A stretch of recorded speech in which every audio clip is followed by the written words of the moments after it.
apal nggih? Apal. Itu diulang sampai 30 kali lebih.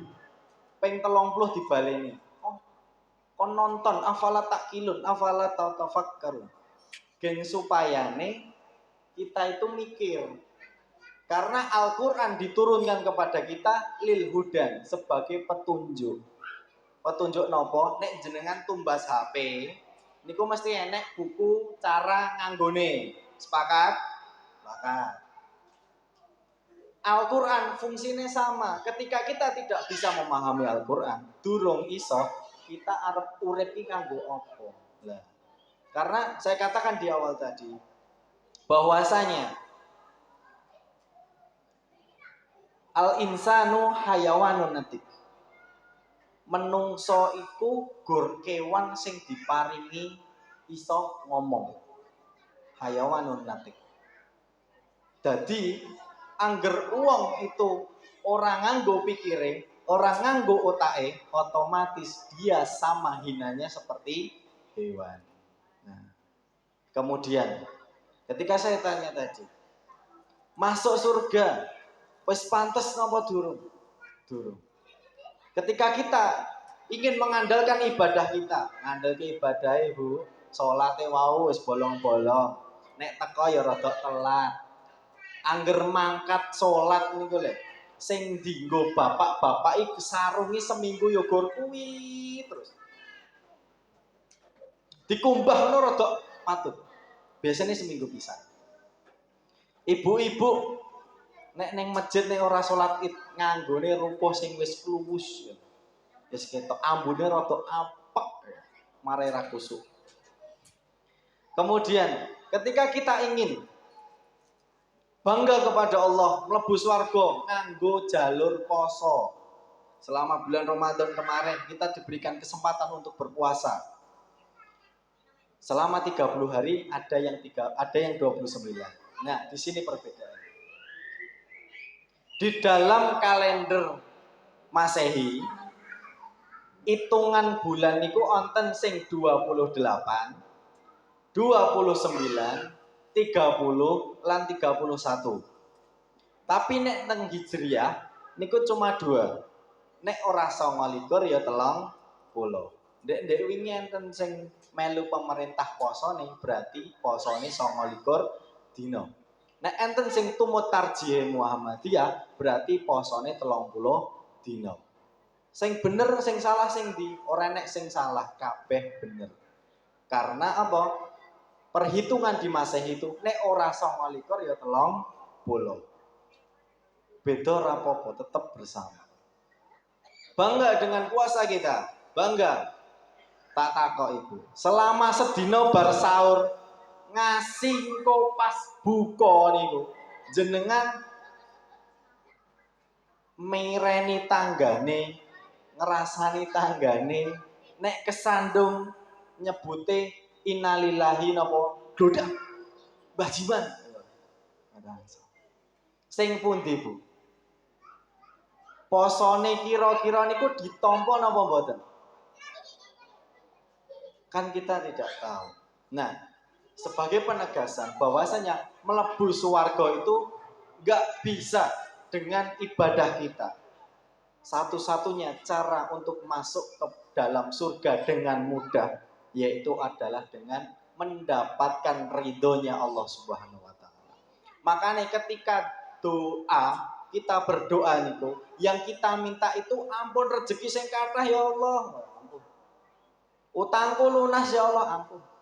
Tapi minta yang pertama adalah Allahumma inni as'aluka ridhoka wal jannah.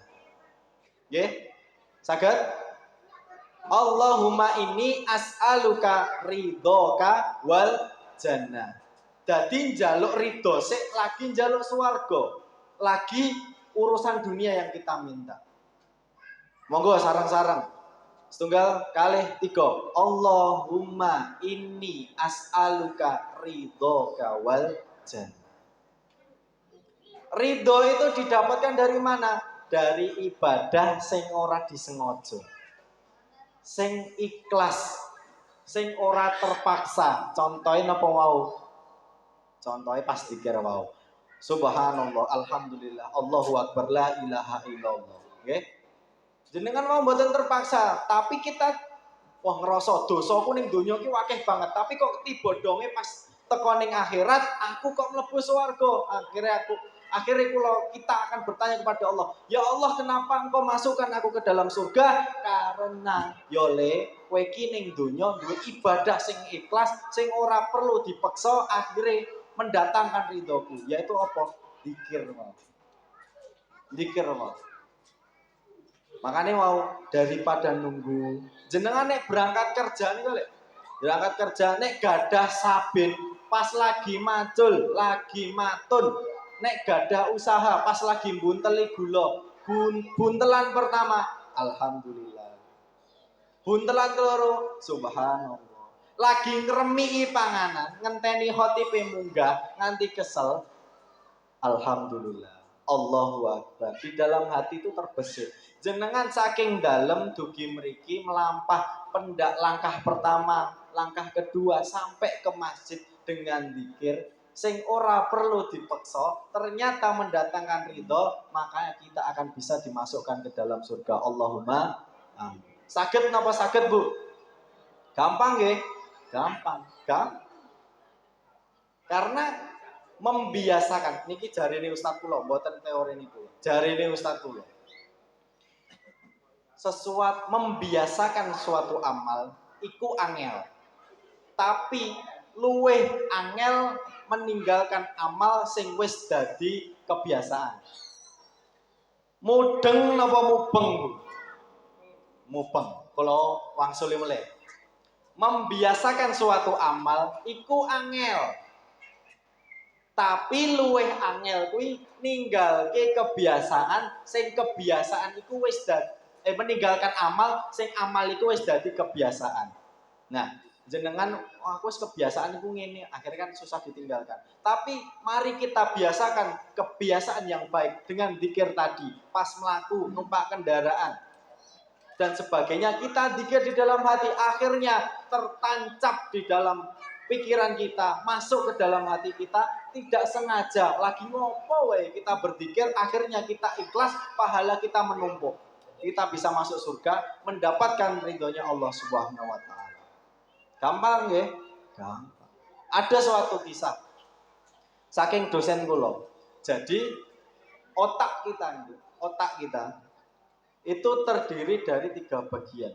Tapi pemikiran kita itu ada memori jangka panjang, ada memori jangka pendek. Memori jangka pendek ini ngaten niki, kula bareng ngomong nopo, paling suwe niku bertahan 30 detik di otak Bapak Ibu. Yakin kula. Nggih, yakin kula. Niku adalah memori jangka pendek. Setiap yang kita dengar, setiap yang kita lihat, yang sing ora dibaleni, ora diamalke, iku paling pol bertahan 30 detik. Dari 100% materi yang diberikan, yang masuk ke otak hanya 10%. Itu wis kodrate menungso. Karena kita bukan Imam Syafi'i, mboten. Imam Syafi'i sekali krungu langsung ngapal. Beda dengan kita.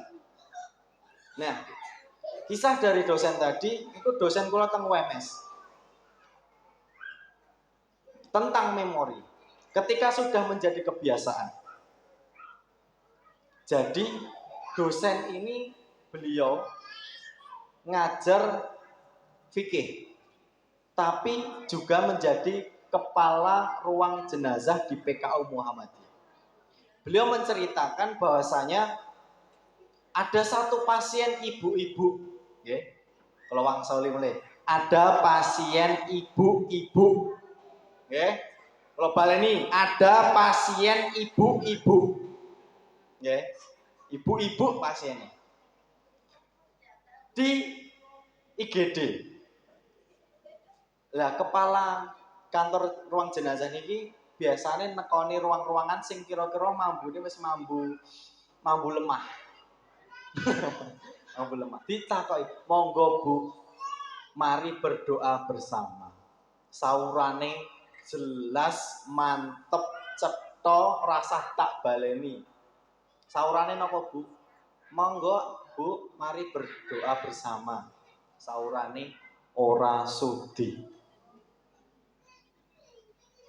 Saurane napa Bu? Ora sudi.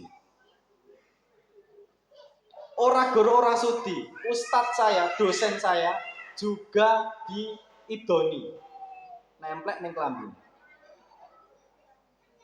Niki kula mboten gawe-gawe. Saksine niku enten rencang kampus kula sak kelas. Beliau juga mendapatkan ceritanya. Saya ceritakan kembali kepada jenengan. Setelah diludahi, dosen kula keluar ruang jenazah, ruang IGD tadi membersihkan. Let 10 menit, Bapak dosen tadi dipanggil. Pak, mang masuk ke ruangan melih. Begitu masuk di dalam ruangan itu kan dibaringkan di dalam napa? Ranjang. Ibu wau napa? Sakaratul maut melompat-lompat kaya iwak nek dintas saka banyu. Naudzubillah min dzalik. Begitu melompat pas munggah ngono, mumbul ngoten nika, tiba saka napa? Ranjang. Sing diucapkan bukan alhamdulillah, mboten. Bukan subhanallah, mboten. Bukan Allahu akbar, mboten. Tapi sing diucapne niku napa? Segawon. Mbah Jiman numplak jenang. Mboten. Naudzubillah min dzalik. Karena apa? Ternyata setelah diteliti, ditangleti saudara-saudaranya, di masa hidupnya ibu ini dodole kupon nomor Cabdikia. Dodole Cabdikia. Niki teng mriki mboten enten to? Alhamdulillah. Mriko enten pundi, Pak? Kula ajeng tumbas. Dodole Cabdikia seneng ngrasani, Bu. Seneng ngrasani. Seneng misui. Gething nyawang wong seneng, seneng nyawang wong susah. Ada penyakit hati. Akhirnya yang sering dia ucapkan di dalam hidupnya paling akeh gur miso. Akhirnya karena di suatu momen semua kita akan merasakan Bapak Ibu. Setiap kita mau sakaratul maut, nek ame sakaratul maut, yang dirasakan, yang kembali lagi itu adalah memori jangka panjang. Sing wis dadi kebiasaan. Lah makanya kula ngajak jenengan meniti jalan surga bersama dengan mudah. Mudahnya napa? Membiasakan amal baik. Dengan zikir wau. Insyaallah gampang napa gampang? Gampang. Saged diamalke nggih? Saged. Alhamdulillah. Monggo zikir. Doane napa? Allahumma inni as'aluka ridhaka wal jannah. Kula ajeng damel, ajeng betakne satu hadis, satu ayat. Di dalam surat Al-Hasyr ayat 18 sangat familiar. Karena kita temanya satu Muharram. Kula mriki awale nggih kaget kok. Kagete napa? Tak pikir niku gur pengajian biasa. Wah, paling gur sing teko sithik. Gur ning ruangan kaya ibu-ibu nek pindah pengajian ngono. Lah kok dome parkir mak jegagi. Apa aku batin kok salah nggon ya? Kok jebul acarane gedene ngoten iki. Masya Allah. Semoga kegiatan seperti ini bisa dilaksanakan setiap tahun. Syukur-syukur rutin tiap bulan tabligh akbar. Allahumma amin. Masjidnya makmur, umatnya terjamin. Dari masjid kita bangkit. Ya, slogannya ini loh. Dari masjid kita bangkit. Nah, sedikit saran. Niki kula pun nyawang loh. Bangunannya pun ganteng.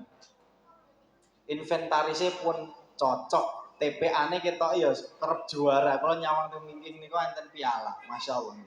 Gari napa? Infake niku dialih fungsikan untuk ngopeni umat. Ngopeni ini pun jadi kula ustad jaba niku wis ora dibutuhke saking dari masjid niki.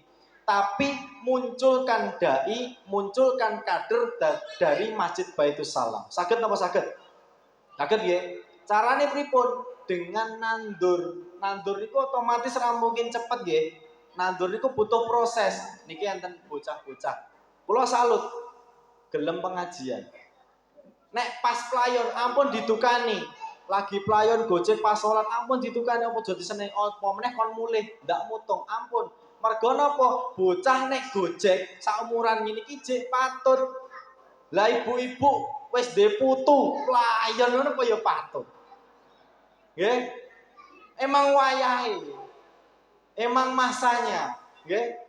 Ampun diseneni. Salah satu tokoh Islam dalam perang Muhammad Al-Fatih pernah berbicara dalam bahaya ketika masjid itu sudah tidak terdengar gelak tawa anak kecil, dalam bahaya. Karena apa? Karena kita tidak tahu 20-40 tahun ke depan anak itu soben dadi apa? Kan kita nggak tahu gitu. Dadi presiden, amin. Dadi dokter, amin. Dadi ustadz, amin. Karena kita nggak tahu. Mergo cek pantes cek wayahe. Carane dengan pripun diopeni. Ketika ada umat duwe anak gak mampu di sekolah ke Bapak Ibu, ndak masalah. Anggaran dan jor-joran mawon. Uang itu bisa dikeluarkan, bisa kita cari. Duit-duitnya pribadi ya. Bukan pribadi. Itu uang umat. Ada anak yang kurang mampu dalam sekolah, di sekolah ke, syukur-syukur di kuliah ke. Tapi dengan tanda tangan kontrak, sok ben kowe iki nguripi kampung mulih. Kowe tak uripi. Akhirnya muncul kader dari Masjid Baitus Salam dan Sibela sekitarnya. Wis ra perlu ngundang-undang Ustadz Konjobo. Ustadku saka Baitus Salam saka Sibela Pelangi wis luwih kondang. Nggih.